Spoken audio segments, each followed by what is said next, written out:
Okay, here we are at the actual scene, looking into a typical hotel, motel room.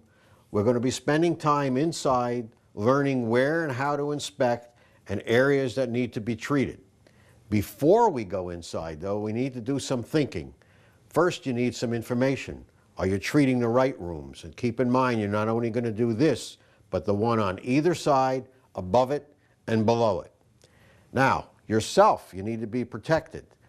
What am I talking about? The jacket. No jacket in the room because you don't want to bring the bed bugs back with you. So you leave that out in the vehicle.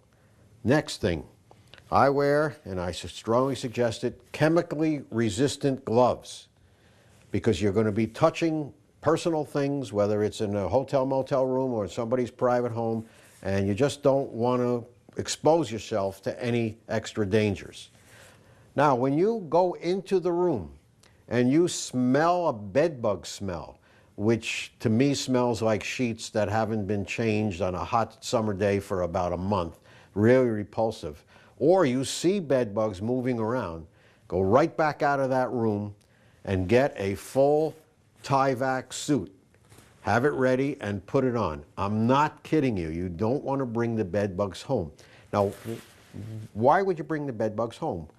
If there's roaches in there and you turn the lights on to use your flashlight, they're going to run, they scatter. If it's bed bugs, it's just the opposite. They're standing there thinking, a meal, something to eat, and they actually start coming towards you.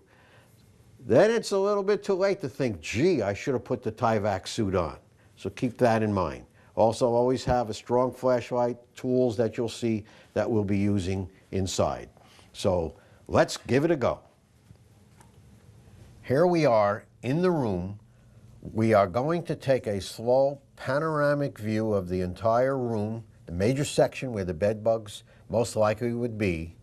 And I want you, while it's doing this, to be thinking where they could be hiding.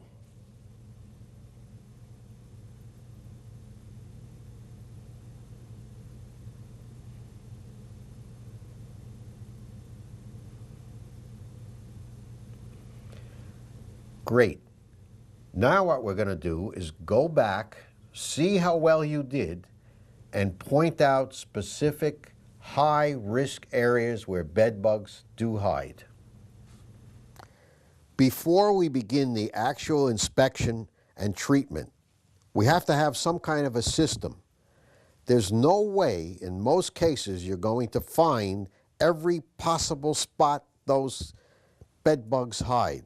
So the objective is to put an island of protection around the person in the bed. And by getting a residual in the proper areas, you will kill the bed bugs.